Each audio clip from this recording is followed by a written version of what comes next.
पहाटेचं गुप्त ऑपरेशन आणि काही सेकंदात सोनम वांगचुक ताब्यात। सिक्युरिटी ड्रिल की पोलिसांचा मास्टर प्लॅन।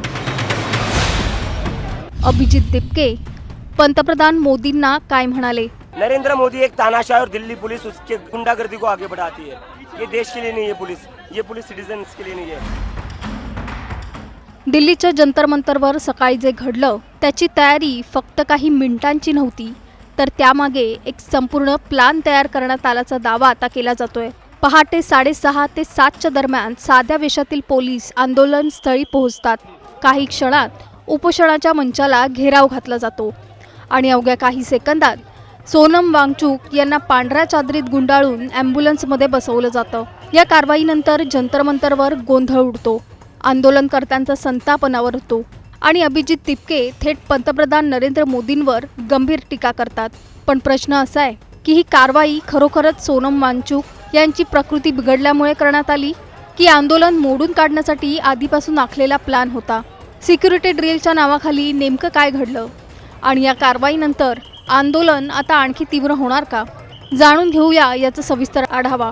त्यासाठी हा व्हिडिओ शेवटपर्यंत पहा आणि टाइम्स नाऊ मराठीला लाईक, फॉलो आणि सबस्क्राईब करा। दिल्लीच्या जंतर मंतरवर गेल्या 21 दिवसांपासून सोनम वांगचुक आमरण उपोषण करत होते। नीट पेपर लीक प्रकरणाची निष्पक्ष चौकशी व्हावी, केंद्रीय शिक्षण मंत्री धर्मेंद्र प्रधान यांनी राजीनामा द्यावा आणि लडाखला 6व्या अनुसूचीचे संरक्षण मिळावे या प्रमुख मागण्यांसाठी हे आंदोलन सुरू होतं। दिवसागणिक त्यांची प्रकृती खालावत होती। गेल्या काही दिवसात त्यांचं वजनही झपाट्याने कमी झाल्याचं सांगितलं जात होतं, तरीही त्यांनी उपोषण मागे घेण्यास नकार दिला होता। दरम्यान काही दिवसांपूर्वी दिल्ली हायकोर्टाने केंद्र सरकार आणि दिल्ली प्रशासनाला महत्त्वाचे निर्देश दिले होते। सोनम वांगचुक यांची दररोज वैद्यकीय तपासणी करावी आणि प्रकृती गंभीर वाटल्यास त्यांना तातडीने उपचार द्यावेत, असे आदेश कोर्टाने दिले होते। याच आदेशाचा आधार घेत दिल्ली पोलिसांनी कारवाई केल्याचं सांगितलं जातंय। मात्र आंदोलनकर्त्यांचा दावा काही वेगळाच आहे। त्यांच्या म्हणण्यानुसार ही कारवाई अचानक नव्हती, त्यासाठी आदल्या रात्रीपासूनच तयारी सुरू होती। काही वरिष्ठ पोलीस अधिकाऱ्यांच्या बैठका झाल्या, संबंधित पोलीस ठाण्यांना सूचना देण्यात आल्या। सिक्युरिटी ड्रिलच्या नावाखाली मोठ्या प्रमाणावर पोलीस तैनात करण्यात आले। सकाळी 6:30 ते 7च्या दरम्यान साध्या वेशातील काही पोलीस थेट उपोषणाच्या मंचावर पोहोचले। सुरुवातीला ते वैद्यकीय अधिकारी असल्याचं सांगण्यात आलं, त्यामुळे आंदोलनकर्त्यांनाही संशय आला नाही। पण काही क्षणातच परिस्थिती बदलली। पोलीस थेट सोनम वांगचुक यांच्या अंथरुणाजवळ पोहोचले। त्यांनी पांढरी चादर टाकली आणि काही सेकंदात त्यांना उचलून बाहेर आणलं। मंचापासून काही अंतरावर आधीच एक ॲम्ब्युलन्स तयार ठेवण्यात आली होती। सोनम वांगचुक यांना त्यात बसवण्यात आलं आणि थेट दिल्लीतील सफदरजंग रुग्णालयात दाखल करण्यात आलं। आंदोलनकर्त्यांनी पोलिसांना रोखण्याचा प्रयत्न केला, घोषणाबाजी झाली, काही काळ गोंधळाचं वातावरण निर्माण झालं। मात्र पोलीस कारवाई पूर्ण करून काही मिनिटातच तिथून निघून गेले। या कारवाईनंतर आंदोलनाचे प्रमुख नेते अभिजित दिपके यांनी गंभीर आरोप केलेत। त्यांच्या म्हणण्यानुसार ते काही वेळासाठी बाहेर गेले असताना ही कारवाई करण्यात आली। माहिती मिळताच ते आंदोलनस्थळी धावले, मात्र पोलिसांनी त्यांनाही अडवलं। त्यांनी धक्काबुक्की झाल्याचा आरोप केला आणि ही कारवाई आंदोलन मोडून काढण्यासाठीच केल्याचा दावा केलाय। मैं विदेश से अपने देश वापस आया था, मैं कोई क्रिमिनल हूँ? मेरे को इन लोगों ने सड़कों पर घसीटा, मेरे को सड़कों पर मारा इन लोगों ने, और जब मैं चिल्ला रहा था मदद के लिए मेरा मुंह दबाया गया दिल्ली पुलिस के द्वारा और कहते क्यों चिल्ला रहा है तू बहुत चर्बी चढ़ी थी तुम लोगों में, अब दिखाते हम तुम लोगों को हम क्या है। ये दिल्ली पुलिस का रवैया, ये गुंडे है, ये पुलिस ने, ये आरएसएस के गुंडे हैं।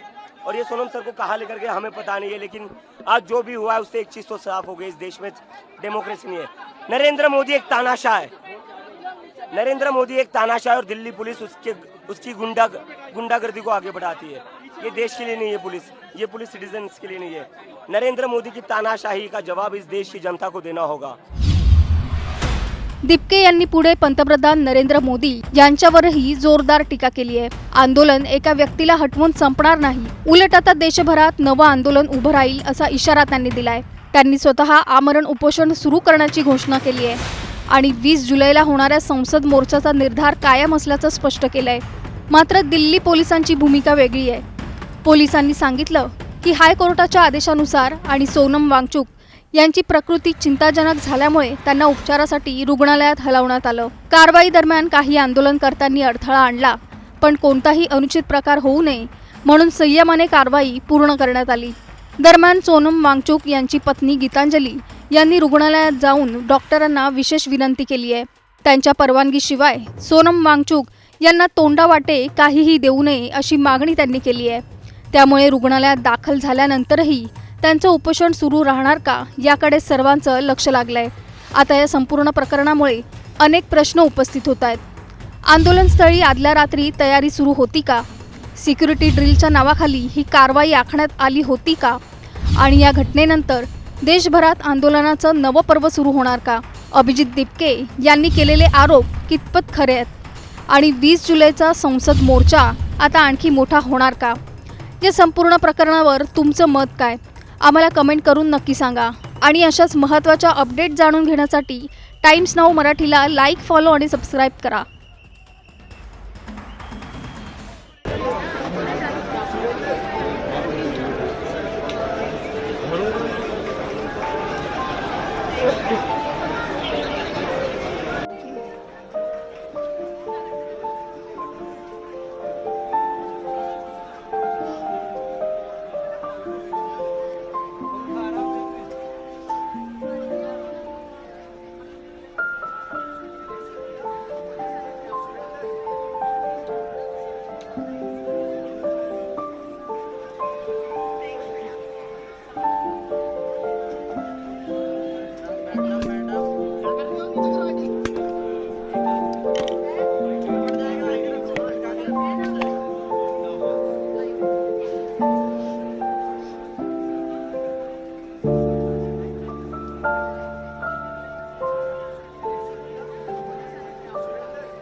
सुबह 7 बजे जब मैं यहाँ से निकला फ्रेश होने के लिए, तभी पुलिस के गुंडे यहाँ आए, सोनम सर को घसीट कर गाली गलौज करके लेकर गए।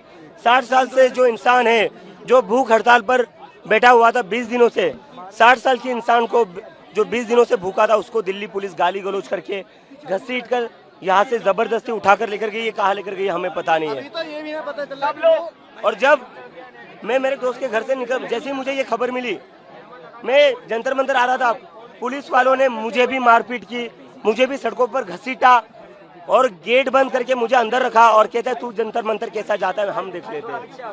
मुझे भी दिल्ली पुलिस ने डिटेन कर रखा था, मेरे साथ भी मारपीट की, मुझे भी घसीटा गया रोड पर। और यहाँ पर जितने सारे स्टूडेंट्स हैं उनके साथ भी दिल्ली पुलिस ने मारपीट की। फोन, लोगों के फोन भी छीन कर लेकर गए। ये पुलिस ने, ये आरएसएस के गुंडे, ये दिल्ली पुलिस ने, ये आरएसएस के गुंडे 60 साल के इंसान को, इतने बड़े साइंटिस्ट को ये गाली गलौज करके घसीट कर लेकर जाते हैं यहाँ से। कपड़े दिखा, उसकी टी-शर्ट फाड़ी। मैं विदेश से अपने देश वापस आया था, मैं कोई क्रिमिनल हूँ? मेरे को इन लोगों ने सड़कों पर घसीटा, मेरे को सड़कों पर मारा इन लोगों ने। और जब मैं चिल्ला रहा था मदद के लिए, मेरा मुंह दबाया गया दिल्ली पुलिस के द्वारा और कहते क्यों चिल्ला रहा है तू बहुत चर्बी चढ़ी थी तुम लोगों में, अब दिखाते हम तुम लोगों को हम क्या है। ये दिल्ली पुलिस का रवैया, ये गुंडे है, ये पुलिस ने, ये आरएसएस के गुंडे हैं। और ये सोनम सर को कहाँ लेकर गए हमें पता नहीं है, लेकिन आज जो भी हुआ है उससे एक चीज तो साफ हो गई, इस देश में डेमोक्रेसी नहीं है। नरेंद्र मोदी एक तानाशाह है, नरेंद्र मोदी एक तानाशाह है और दिल्ली पुलिस उसकी गुंडागर्दी को आगे बढ़ाती है। ये देश के लिए नहीं है ये पुलिस सिटीजन्स के लिए नहीं है।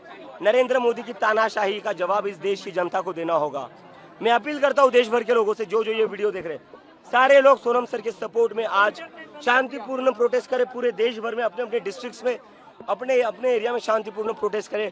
अब हम ये तानाशाही और बर्दाश्त नहीं कर सकते। जो इंसान 20 दिनों से भूखा है, जिसके लिए पूरा देश दुआएं कर रहा था, दिल्ली पुलिस आज उसको गाली गलौज करके घसीट कर लेकर जाती है यहाँ से। ये इंसान है, ये जानवर है, ये लोग ये जानवर है। सोनम वांगचुक जैसा जो इंसान, जो गांधी आज के देश में दूसरा गांधी कहलाया जाता है, उसको दिल्ली पुलिस घसीट कर गाली गलौज करके लेकर गई है। यहाँ पर जितने स्टूडेंट थे जब वो रोक रहे थे, उनसे मारपीट की गई है। मैं जब जंतर मंतर आता, मेरे साथ भी पुलिस ने मारपीट करी है। मुझे भी